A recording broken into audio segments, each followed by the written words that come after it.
नमस्कार, मैं हूं रौनक पारेख और आप देख रहे हैं राजस्थान फर्स्ट। जो राजस्थान में भाजपा के प्रत्याशी जीते हैं, आखिर उनमें से ऐसे कौन से प्रत्याशी हैं जो केंद्रीय मंत्रिमंडल में अपनी दावेदारी है वो प्रमुखता के साथ रखेंगे। उनके नंबर है 5, यानी कि राजस्थान से 5 ऐसे प्रत्याशी थे जो लोकसभा के चुनाव में लड़े और जीते हैं। वो अब आगे केंद्रीय मंत्रिमंडल जब बनेगा उसमें अपनी दावेदारी है वो प्रमुखता के साथ रखेंगे। और वो 5 कैंडिडेट्स हैं जिनमें पहले नंबर पर है अलवर से लोकसभा सीट से भूपेंद्र यादव, और उसके बाद आते हैं तो जयपुर ग्रामीण से राव राजेंद्र सिंह, जोधपुर लोकसभा सीट से गजेंद्र सिंह शेखावत, बीकानेर लोकसभा सीट से अर्जुन राम मेघवाल और पाली लोकसभा सीट से पीपी चौधरी। ये 5 नाम हैं जो केंद्रीय मंत्रिमंडल के अंदर उम्मीदवारी अपनी जता सकते हैं। आखिर इनके कारण क्या है, इन्होंने किनको शिकस्त दी है, कितने वोटों से शिकस्त दी है, चलिए जानते हैं। और सबसे पहले बात करते हैं अलवर लोकसभा सीट की। अलवर लोकसभा सीट में भूपेंद्र यादव ने ललित यादव को लगभग 50,000 वोटों से करारी शिकस्त है वो यहाँ पर दी है। अब जानते हैं कि आखिर इनकी दावेदारी के कारण है वो क्या है। सबसे पहले बात करें तो पीएम मोदी और अमित शाह के ये करीबी माने जाते हैं। बीजेपी के क्राइसिस मैनेजर और संगठन के कुशल रणनीतिकार हैं। उसके अलावा मोदी 2.0 में ये केंद्रीय मंत्री की जिम्मेदारी भी संभाल चुके हैं। और उसके अलावा बात करें तो राजस्थान से, अजमेर से इनकी जड़ें हैं वो पूरी तरीके से जुड़ी हुई है। अब नंबर 2 पर आते हैं जयपुर ग्रामीण सीट से राव राजेंद्र सिंह।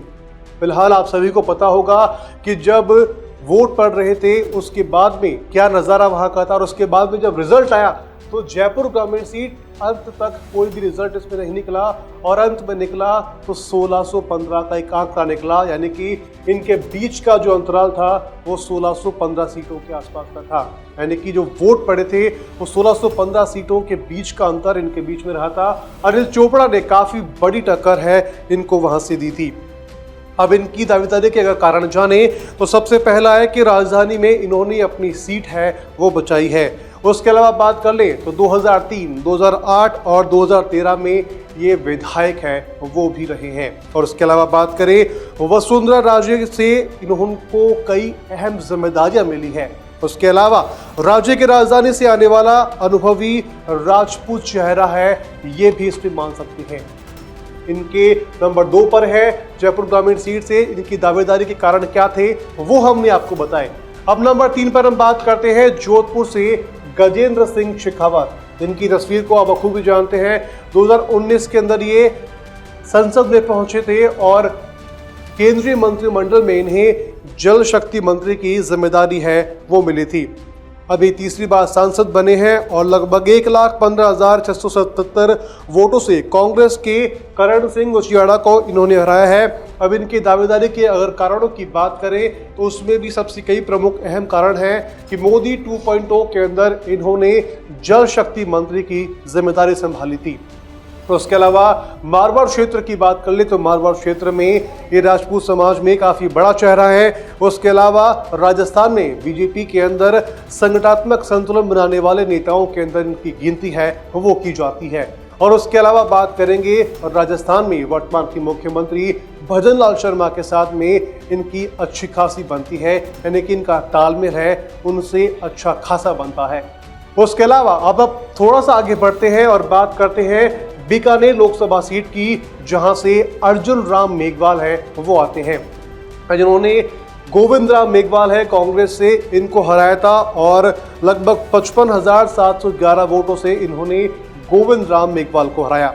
अब इनकी दावेदारी के अगर कारणों की बात करें तो पीएम मोदी के करीबी और संसदीय मामलों के ये जानकार रहे हैं।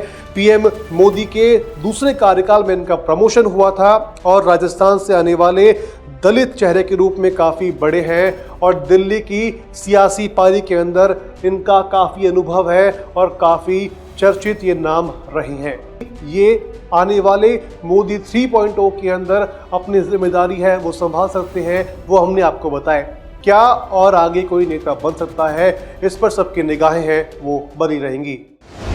इस तरह की और वीडियो देखने के लिए हमारे YouTube चैनल को सब्सक्राइब करें और बेल आइकन को दबाना ना भूलें। यदि आप हमारा वीडियो Facebook पर देख रहे हैं तो पेज को लाइक और फॉलो जरूर करें। हमारे अन्य सोशल मीडिया पेजेस से भी जुड़ें।